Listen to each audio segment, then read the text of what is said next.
up, everybody? We're gonna do our read-alouds. So we have our Double Epic Kid Pokemon series and our Technology Map. But important thing, I didn't do the nursery collection yesterday. I completely forgot about it. So last time we read about two night stories called The Midnight Fun, which was really short, and Twinkle Twinkle Little Star, the short version. So now we're gonna read about Ride a Clock Horse. Ride a clock horse to Banbury Cross to see a fine lady upon a white horse, with rings on her fingers and bells on her toes. She shall have the music wherever she goes. So there's this lady on a horse. Very pretty. I like the colors. So tomorrow we're going to read about Little Cottage in the Water, Activity 1. So that was our nursery collection. Sorry, that nursery collection that we didn't read you yesterday.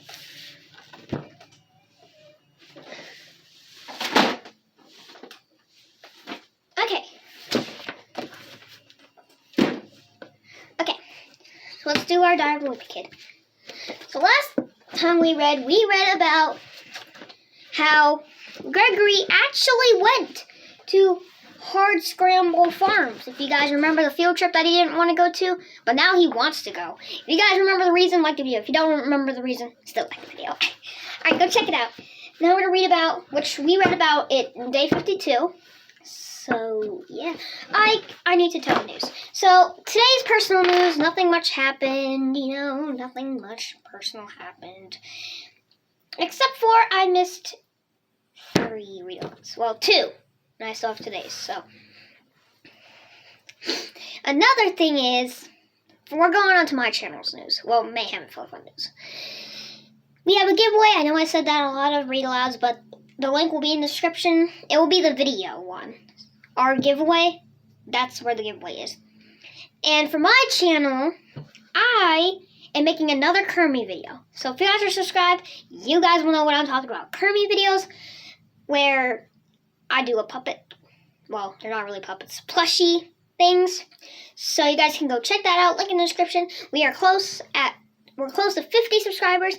And once I get to 50 subscribers, I'm going to try to make a Fortnite gaming channel. So if you guys want to see that, comment, and I don't know, subscribe to my channel, and I will tell you guys when it's here, when it's posted, because it will take a while to make it, because I have to make the passwords and stuff. It's a whole thing, so just to let you know, that's the daily news for today. Let's get reading. Today is Tuesday in the world, which is actually Tuesday! Yay! Tuesday. Mr. Jefferson woke everybody up at the crack of dawn and said we all needed to take showers before breakfast. That's when it occurred to me that there wasn't actually a shower in our bathroom. The shower was on outside of the cabinet, and the water was in a metal tube we filled up in the basket brigade yesterday. I seem to be the only one who remembered what was in that tub, because everyone else got in line to take their turn. Not only was the water unsanitary, but apparently it was gold too. Scratch! So, of course the water's cold. It was here overnight.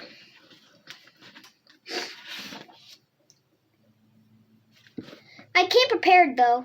I definitely wasn't going to be taking outdoor showers on this trip, but I still can keep myself clean. So he's using the baby wipes on his armpits and stuff. And everyone's trying to go in. He's like, go away! Breakfast wasn't a whole lot better than our first 2 meals, but at least they weren't serving the stew.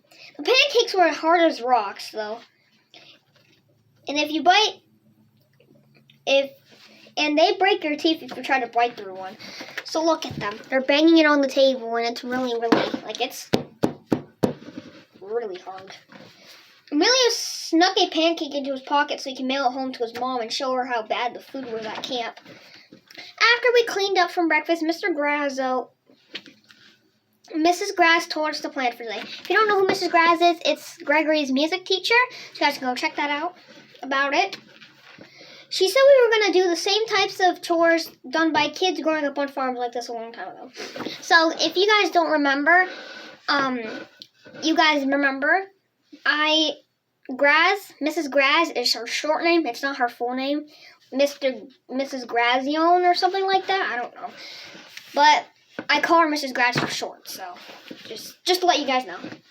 Mrs. Graz said that in the old days, kids worked from the time they got up until sun went down. And they had to start working as soon as they were old enough to help their families out. Which is just another reason I'm glad I wasn't alive back then. So he's acting like he's Babe or Gregory working with these bowls. I don't know. My group started off in the barn, and our job was to move bales from one hay from end to another. It was seriously hard. We had a lot of respect for those kids who had to do that kind of work every day. So are they heavy or something? They're just hay. They can't be that heavy, right? If you work on a farm, comment down below, are hay bales heavy? Because they don't look heavy. When we were finished, everybody felt a huge sense of compliment. So Gregory started to meet some friends. As we were leaving to move on to the next station, Mr. Nuzzy's group came into the barn. He told his team job was to move the bales to the other side, which was where they two began.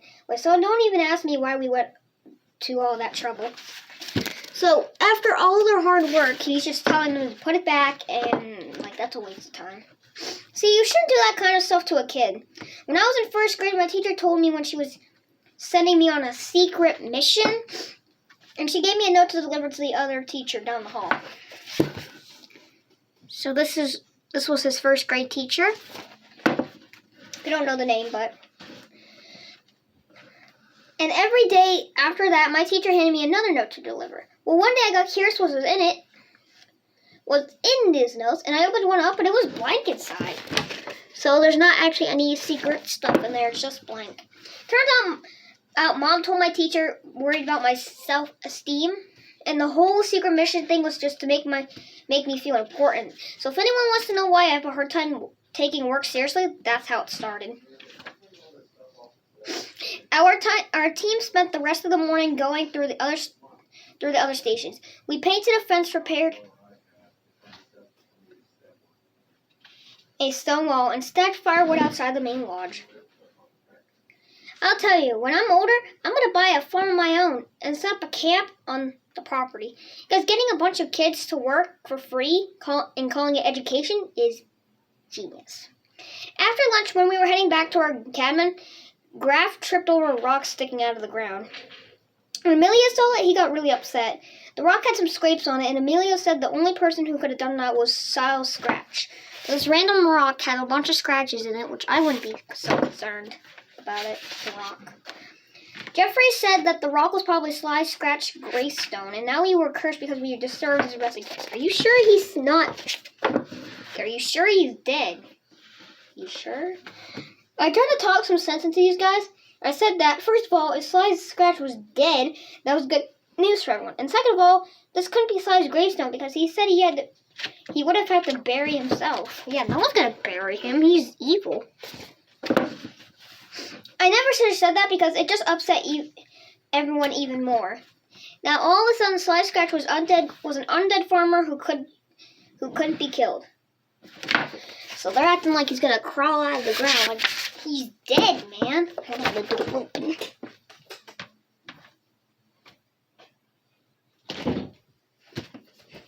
Sorry about that. At dinner, Sly Scratch's grave was all anybody could talk about. Somebody claimed they saw Sly Scratch in the woods, and someone else said they saw him on the other side of camp at the exact same time. Look at it. All these people are just panicking about it. Then Albert Sandy was telling everyone that he heard Sly Scratch and had a network of tunnels beneath the cabinets, and that's how he's able to move around so quickly. So thanks to Albert Sandy, now kids are too scared to use the bathrooms at camp because they're afraid that he's going to come out of the toilet. Why would he do that? A few kids are just going to hold it until they get home. That doesn't sound smart to me, especially considering we're only on day 2. There's 7 days in a week, and I don't think you should hold in your pee because it's really bad holding in your pee, so if you guys didn't know that. Alright, we're going to read about our Pokemon. That sounds like it's going to end very badly, and they're going to realize, oh, why would he crawl out of the toilets? So last time we read our Pokemon series, we read about Caterpie and all his upgrades. So you guys can go check that out. Now we're going to read about Weedle and his upgrades. Weedle. So this is Weedle. He's very cute.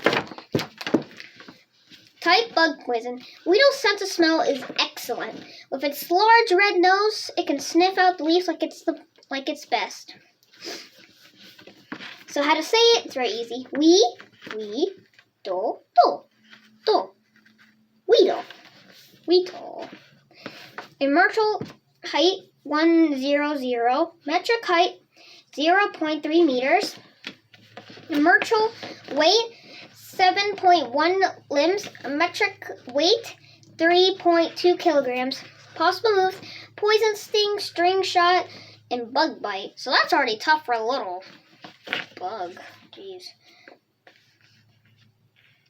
Kahuna, I think. Kahuna, bug poison. Kakuna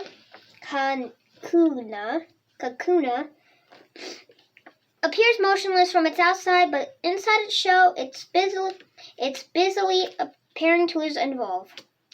Sometimes the shell heats up from this activity.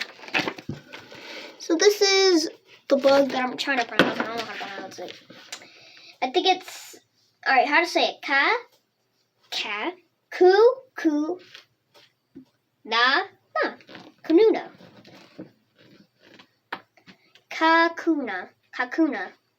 200. Metric height 0.6 meters. Immortal weight 22.0 limbs, and metric weight 10.0 kilograms. Boss moves harden. So that's his only move. So Kakuna is very weak. Now to his final upgrade called Bee Drill. Poison bee Pokemon.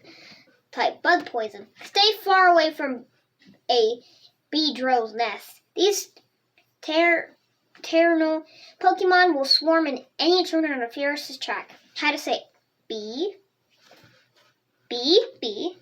drill, bee drill. Immortal height 303.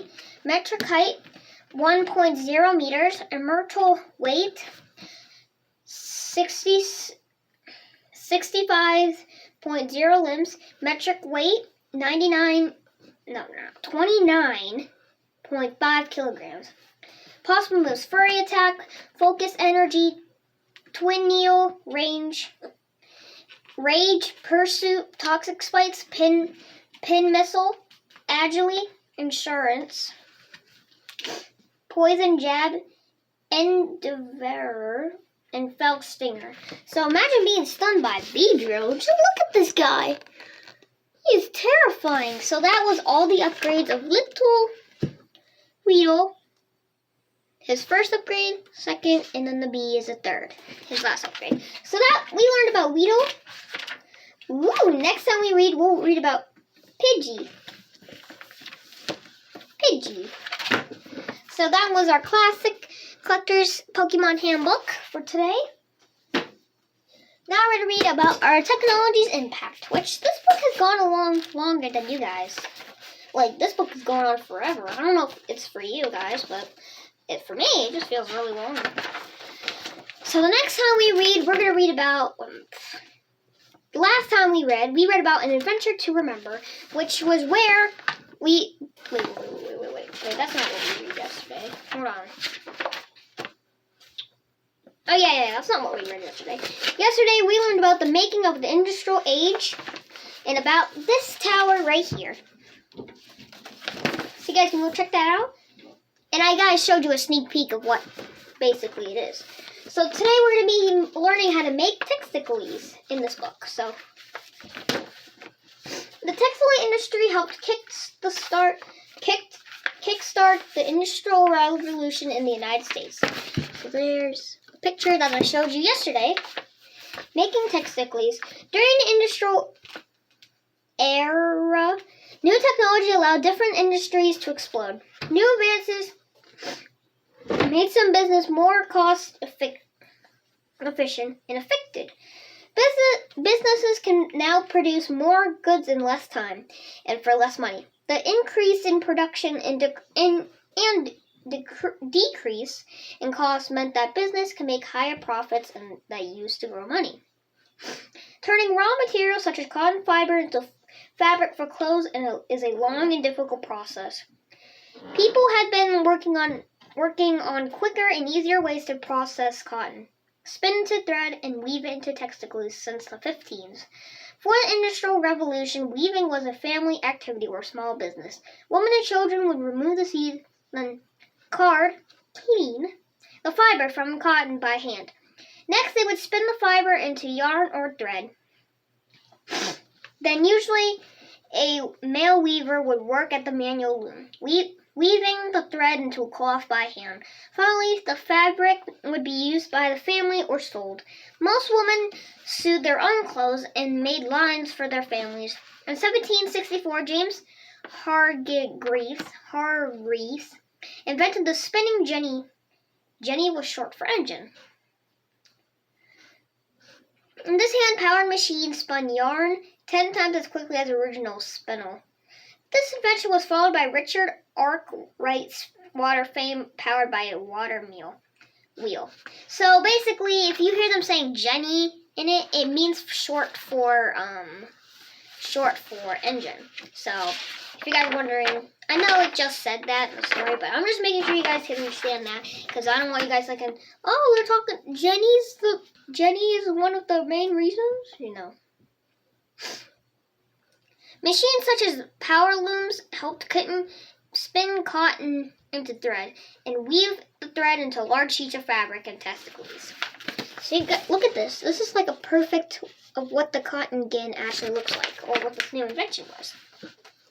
In 1775, Samuel Corpon improved the process with the spinning mold.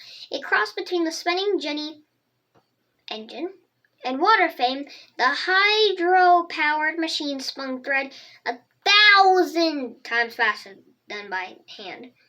I spit on the book. Ugh.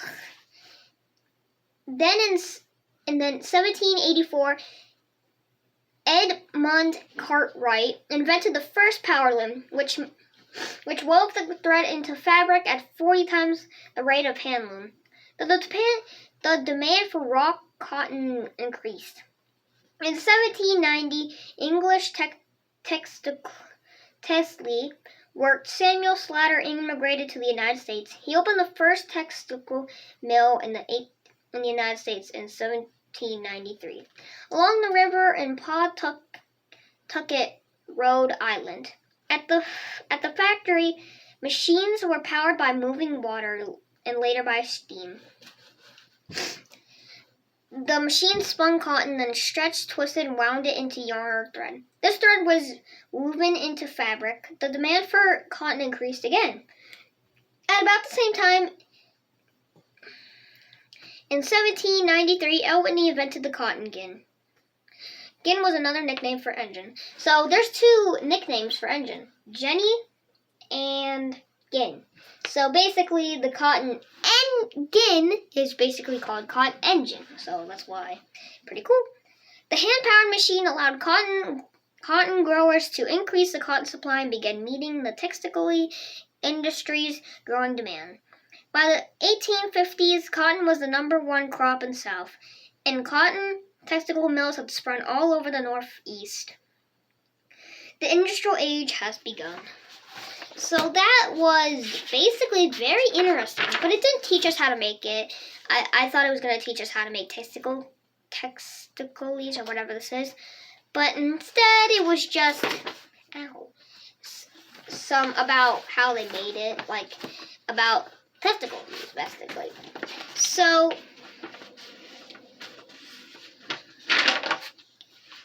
and then the next time we read, the next time we read, if I say tomorrow, that means I'm going to read the next day.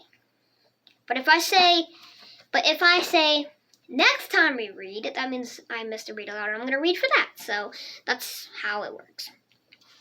Then next time we read, we're going to read about making steam. So after that, is that the last? Oh, it's real short. It's real short.